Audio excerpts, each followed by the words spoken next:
Beating the Yankees, I think, in the third game the other night was the most excited I've been. Oh, this is fabulous. This is about the greatest thing ever happened to Kansas City, I'll tell you. George Brett against Rich Gossage. 2 down. Wilson at second. Washington at first. Fastball. Drilled to right field. Back it goes. It's gone. George Brett has just hit a towering 3-run homer. The Royals lead the Yankees 4-2. And now they're just 9 outs away from their first American League pennant. Dan Quisenberry is being mobbed by his teammates. After coming so close so many times, the World Series will be coming to Kansas City. No question about it. They were going to beat Houston all of it. They just wanted to make it to the last minute to make it like drag it out and make it look really good. This actually is bigger for us, I think, than the bicentennial, Gary Maddox stands in. Unser at third. 2 outs, top of the 10th. LaCourte's pitch. Maddox swings, line drive, center field. Gould can't get it. Unser scores, and the Phillies lead 8-7. Unbelievable. This team just won't quit. The Phils have come from behind again.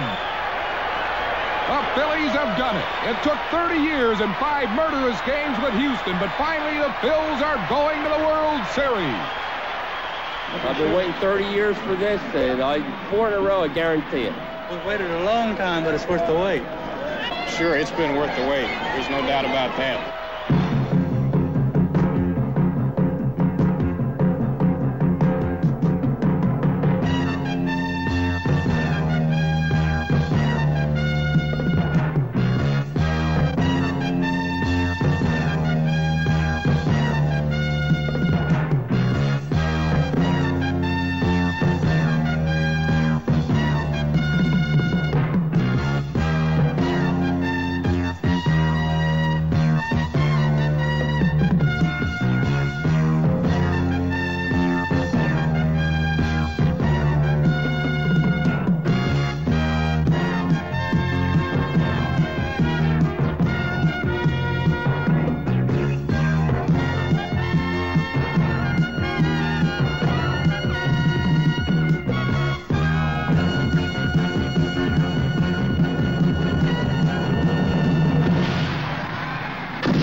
First time in 60 years, 2 teams who have never won a World Series square off in baseball's October showcase. Another first. Never before have both World Series teams been led by rookie managers. But Kansas City's Jim Pry and Philadelphia's Dallas Green are given much of the credit for turning around their team's fortunes and bringing about this historic meeting. In the city of brotherly love and baseball near misses, it's time to let go and celebrate. For 1950 seems an eternity ago. Eddie Sawyer, the manager of that last Phillies pennant winner, is Game 1's first ball hurler.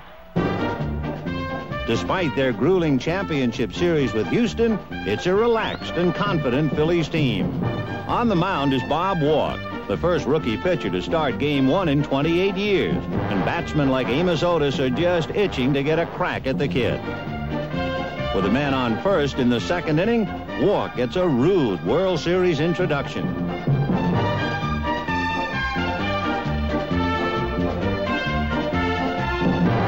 It's 2-0, and Amos Otis becomes the 16th player to homer in his first World Series at-bat. In the third, Willie Aikens, another debut performer, celebrates his 26th birthday.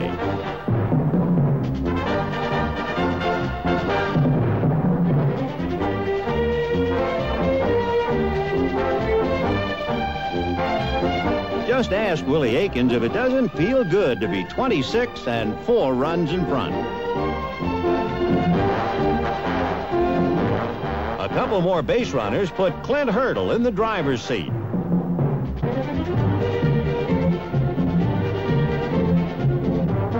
Hurdle's single sends a call for arms to rookie outfielder Lonnie Smith.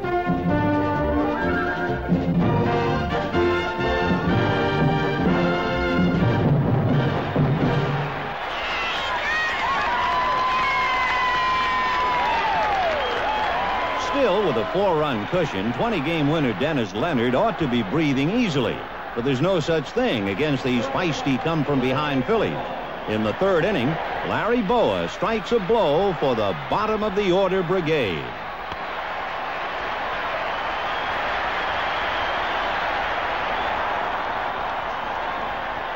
With this team, a rally can start here just as well as at the top of the order.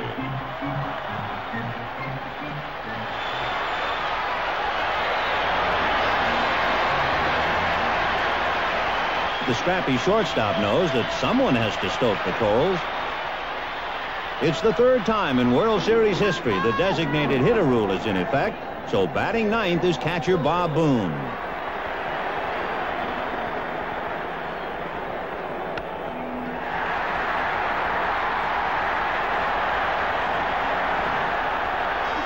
The DH rule backfires on its American League founders as the Phillies' 8th and 9th batters produce their first World Series run.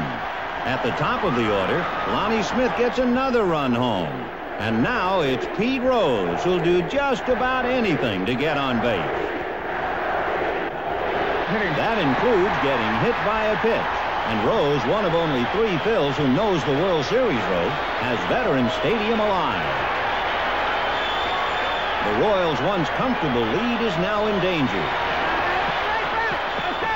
The potential tying runs are on for Bake McBride, who's batting cleanup despite having hit only 9 home runs the entire season.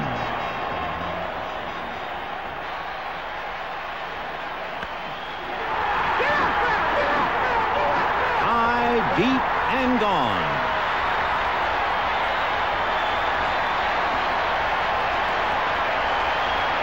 McBride's 3-run homer puts the finishing touches on a 5-run third. And the Phillies, who came from behind in all 3 championship series victories, have catapulted into the lead. 2 more runs extend the Phillies' lead to 7-4. And the insurance tallies help Bob Walk settle down in the middle innings. But with a runner on in the 8th and nobody out, the massive frame of Willie Aikens is an ominous presence.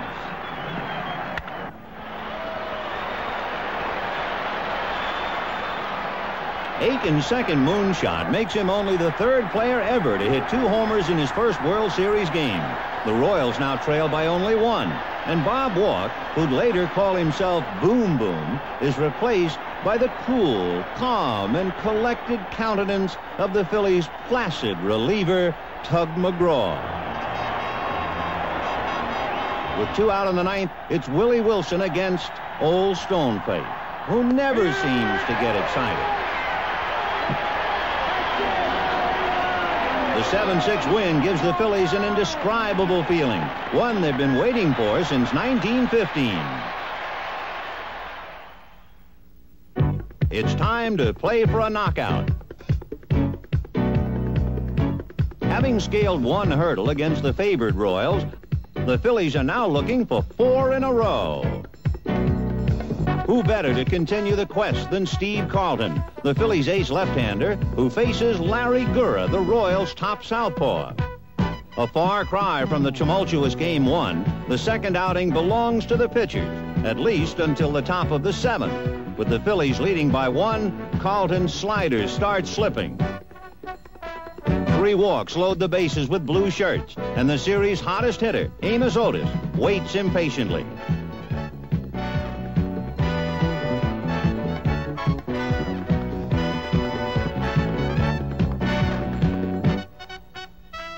A 2-run double, and for Otis, a series total of 5 hits for a royal flush.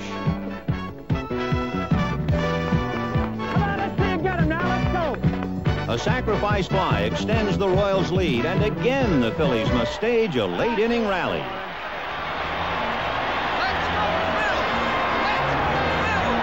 But these folks have learned to have faith in these times, thanks to a late-inning healer named Del Unser. The Royals, meanwhile, have their own miracle worker, Dan Quisenberry, who earned 33 saves in 1980 with his famed Atom pitch. But Unser refuses to hit this atom or anywhere near him. Bob Boone rumbles home, cutting the Royals' lead to 4-3 in the 8th.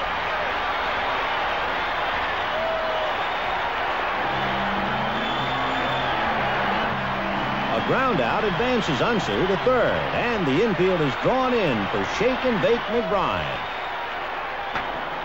The hero of Game 1 is a hero again.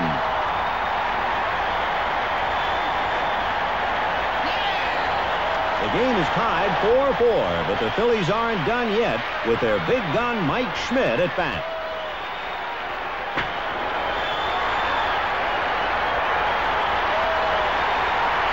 It's one right fielder against another. Save! Save! Save! Once again, the team that wouldn't die saves its best until its backs are against the wall. Another run gives the Phillies a 6-4 eighth-inning lead and puts Ron Reed in a position to save it for Steve Carlton. Philly fans just can't wait to move on. Kansas City, here we go. Phillies on the move. Kansas City.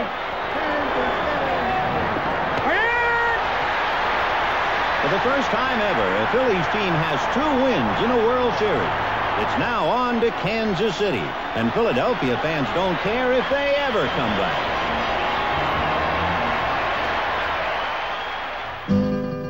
A city of sparkling waters and Midwestern charm, Kansas City's caught the fever because its favorite 12-year-old is coming home. Kansas City fans have waited a lifetime, and now the whole world is watching. The Royals are down 2-0, but 7 teams have come back after losing the first 2, so no one's about to roll over just yet.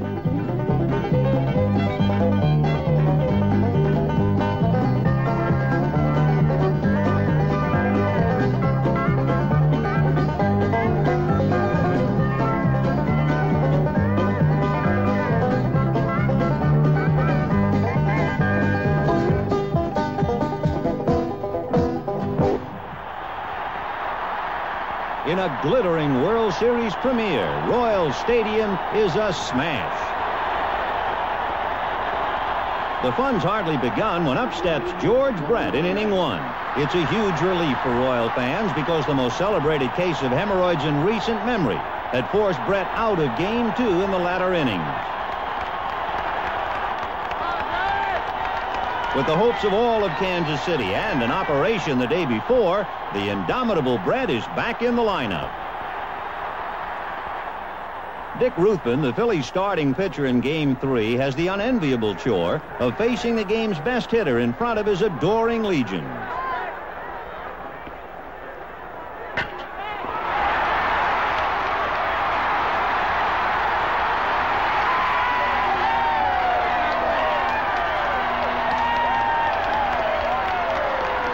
It's 1-0 Kansas City, and what could be more appropriate? The first World Series hit at Royal Stadium is a home run by the one and only George Brett, who has, in his own words, put my troubles behind me. The Phillies, however, are not behind for long, and the game stays knotted into the 4th inning when Willie Aikens bats with 1 out and nobody on.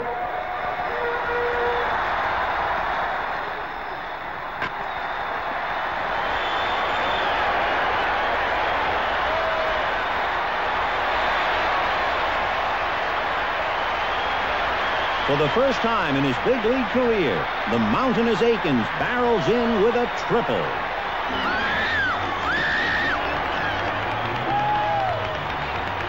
Next up for the Royals is their Big Mac, Hal McRae. McRae's single scores Aikens and puts Kansas City in the lead 2-1.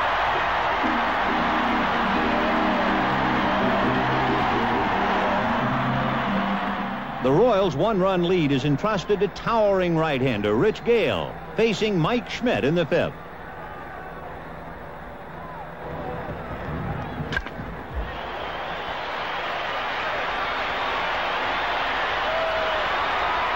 For the first time in 19 career postseason games, Mike Schmidt gets to display his home run trot.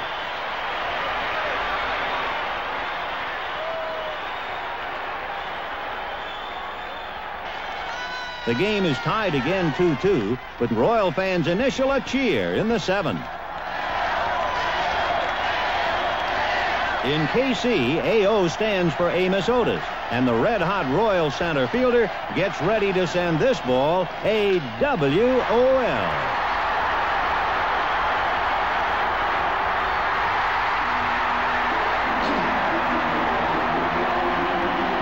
Royals are back on the top side of the seesaw struggle, 3-2. But the Phillies don't stay down for long in anyone's playground. One more comeback in the 8th, and this battle royale heads into extra innings with the Phillies mount a 10th-inning threat. An encore is being asked of Mike Schmidt, while the Royals look for a command performance from Dan Quisenberry. Frank White's masterful double play symbolizes the highs and lows of this relentless series. With the Phillies having stranded a record 15 runners, it's the Royals' turn to mount an offensive on Tug McGraw. Despite a pitch out, Willie Wilson steals second base. After a walk, McGraw pitches to the Royals' cleanup man. Willie Aiken stands in with 2 outs and the potential winning run at second base.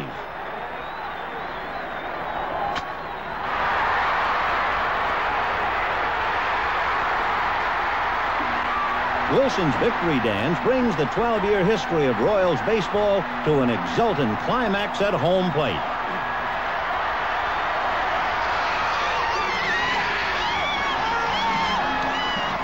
At long last, the Kansas City Royals have won a World Series game.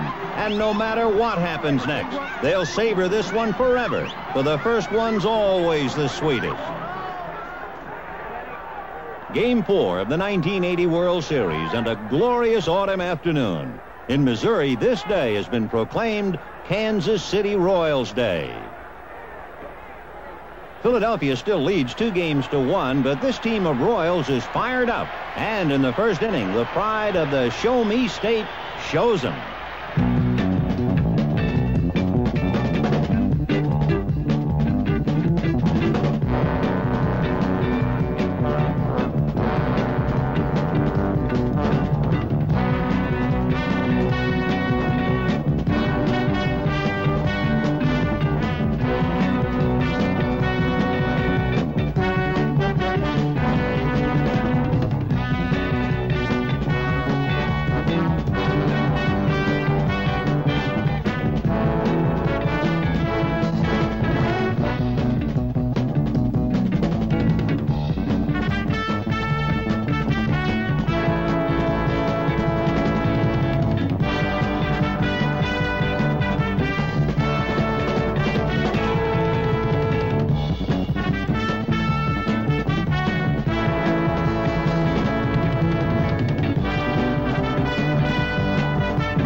Get 6 hits and score 4 runs in the first inning, and the Phillies can never quite pick up the pieces. The series is tied at 2 games apiece. Dennis Leonard is the winner with a save from Quisenberry and 2 homers from Aiken. But the most memorable moment of Game 4 came in the 4th. George Brett facing Dickie Knowles.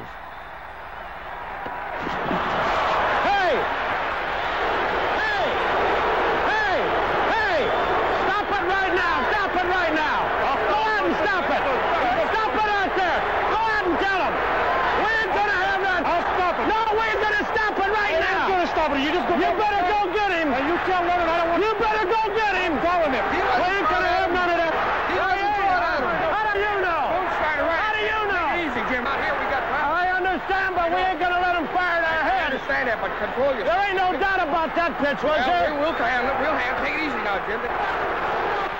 As Fry departs, home plate umpire Don Denkinger lays down the law. I'm just going to stop it right now. We're not going to have anybody throw at anybody, okay? Because if I think you're throwing at somebody, then I'm going to run you, okay? I wouldn't hit nobody. Okay. The message is loud and clear, and Denkinger puts the issue to rest once and for all. Yes. I didn't tell him I thought he was throwing anybody, but I don't want him throwing anybody. If I think he's throwing at somebody intentionally, he's got to go. And same for Dennis, okay? With no more conflict in Game 4, both the Phillies and Royals turn their attention to the critical fifth game. In this, baseball's first all-artificial turf World Series, even the groundskeeper's efforts are intensified.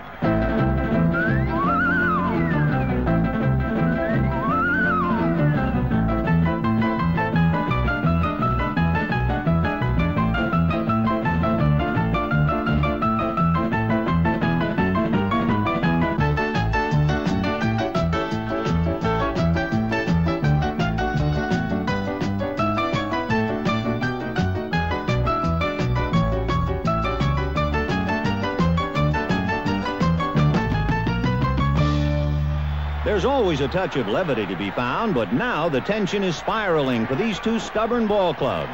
Game 5 ceremonial first ball thrown out by Bryce Durbin, representing the 500,000 athletes in the National Federation of High School Athletic Associations.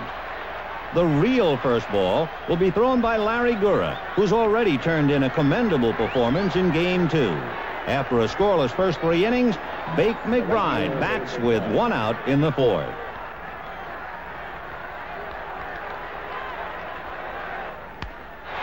McBride's slow roller should be routine, but Willie Aikens can't find the bag, and McBride is on. Aikens' seemingly trivial error could become the game's first pivotal play, for you hate to put a base runner on with the Major League's home run king, Mike Schmidt, up next.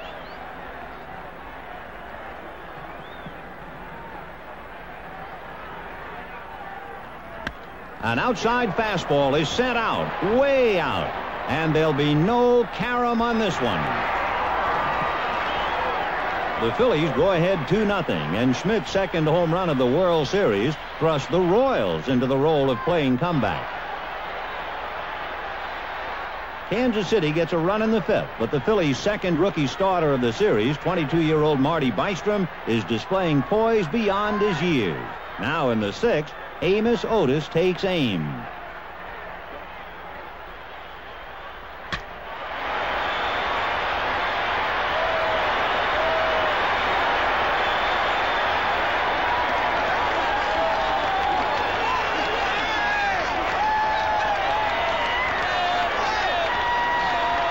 The game is tied at 2-2 as Otis, with 11 hits and 7 RBIs, continues to look the part of series MVP.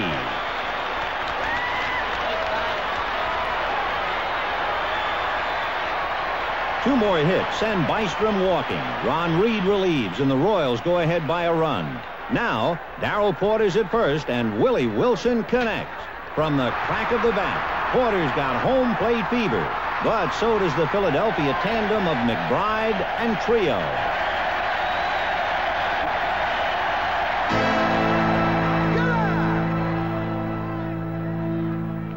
The Royals lose a chance for a possible big inning. Now in the 9th, it's up to tireless Dan Quisenberry to protect a precarious 1-run lead.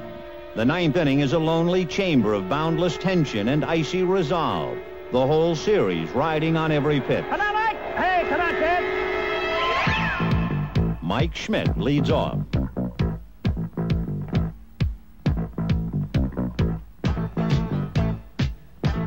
Brett, who'd been playing more shallow than usual, is a forlorn figure, and Schmidt is the potential tying run.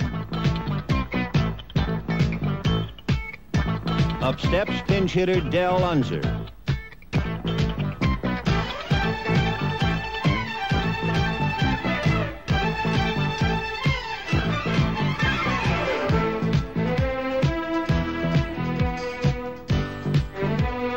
The comforts of home. One man's celebration is another fan's nightmare. And now with the score tied, something's got to give.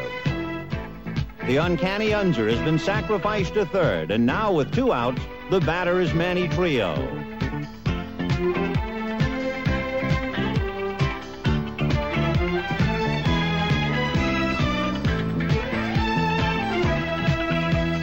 Unser's run puts the Phillies ahead, and this rollicking band of Never Say Die Phillies has done it again.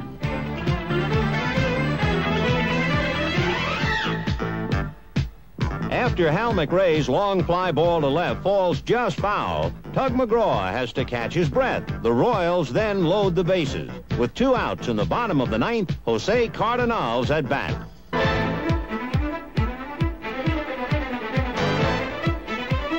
The count is 1 ball and 2 strikes.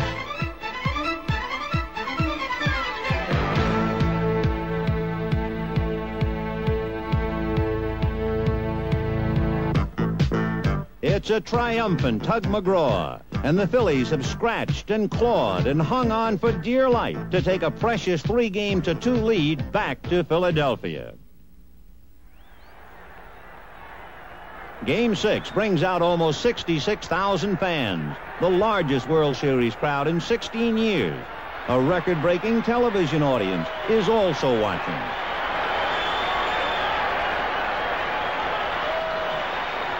Getting things underway is Tony Taylor, a Philly infielder for so many of the lean years. But these are the halcyon days of lefty Carlton and lofty ambition.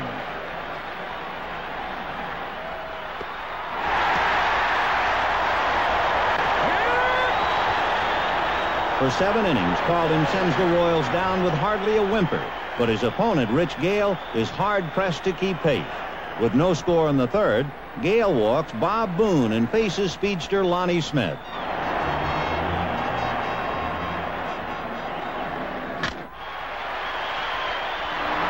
Surprisingly, the call is safe. The old in-the-neighborhood play fails to impress umpire Bill Kunkel. The Phillies have 2 on with no outs. A throwing error is charged to Frank White, and the KC skipper is flying. Come on, Bill! What's going on, Bill? Pull him up. The ball didn't pull him off nothing. Come on, Bill! What's going on, for crying out loud? It's just a first play. He's not doing anything, for crying out loud. How can you call a play like that? How can you call a play like that, Bill? Come on, Bill. How can you do that? There was no play. Come on, Bill. You don't see that twice a year, Bill. Cut the ball right here. Come on, for crying out loud. The futility of Fry's mission becomes apparent, and the manager addresses himself to an ally. He's going to bunt for sure. We'll have to play with 2 charges.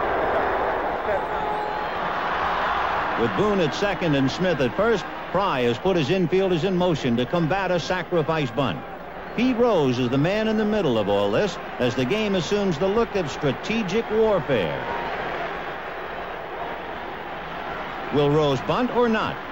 With Brett charging, Rose fakes and takes a ball, and with the count 3-1, Fry sends his infielders back.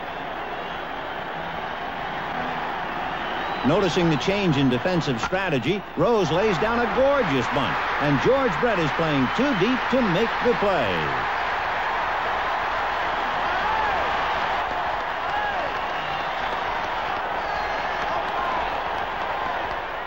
Without a ball hit out of the infield, the Phillies have loaded the bases with nobody out. Score it a hit for Rose and give the round to Philadelphia. Mike Schmidt, the batter.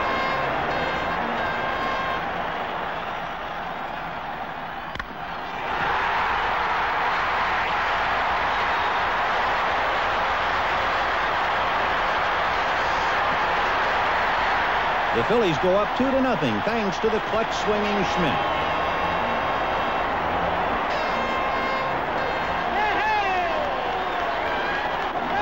The lead then swells to 4 and holds until the 8th inning when Tug McGraw relieves a tired Steve Carlton. The Royals break through for a run, and with the bases loaded, it's designated hitter Hal McRae versus designated stopper Tug McGraw.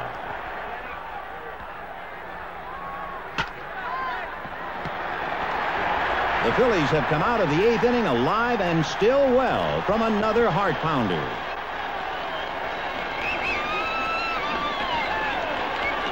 Still, this slap-happy fellow has a truly astonishing flair for drama, and the 9th inning will provide even more. Down by 3 runs, the Royals load the bases with only 1 out, and the potential lead runs at home. For 2 rookie managers, it's the moment of truth. Tug McGraw fires to Frank White, who pops it up. A miraculous grab by Pete Rose might just stand as the most lasting image of this stirring series. After all that it took to get here, the new Phillies can't afford to let it slip away now.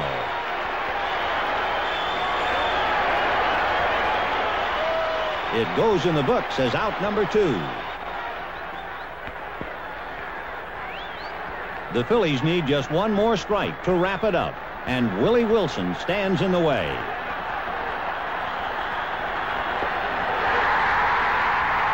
At 11:29 p.m., October 21st, 1980, the ghosts of Phillies past are finally laid to rest. The team that couldn't win the big one has taken the ultimate, and the fans who never had a champion have a World Series winner. It was 98 years in coming, but as any Philadelphia fan will tell you, it was well worth the wait. The 6-game Philly triumph brings tears to the eyes of general manager Paul Owen and Philly fans everywhere. In looking back at the 1980 World Series, there were heroes galore. The Phillies' Bake McBride set the tone of the series, spearheading the first-game comeback with his resounding 3-run homer.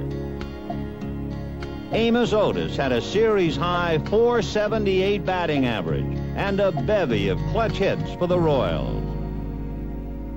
Hal McRae, one of only 2 Royals with previous World Series experience, gave KC a dependable DH. While Willie Aikens conducted a vicious assault on Philadelphia's pitching and became the first player ever to hit 2 home runs in 2 games of the same series. Perhaps the most unsung hero of the series was Philly Ironman Bob Boone, who courageously shrugged off a foot injury to bat .412 and catch every inning. Shortstop Larry Boa triggered a World Series record 7 double plays and led the Phillies in both base hits and stolen bases while adding a boyish enthusiasm. But the most exuberant Philly was reliever Tug McGraw, who won 1 game, saved 2 others, and kept everyone's heart thumping. The Royals' George Brett displayed his incomparable batting stroke to the whole world.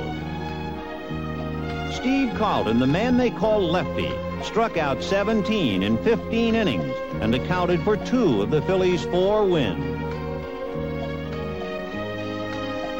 And finally, Mike Schmidt, who silenced his critics by winning the World Series MVP trophy, then saying graciously, "I'd like to chop it up into at least 25 pieces and give some to all the other guys." One and all, the 1980 Philadelphia Phillies are baseball's world champions.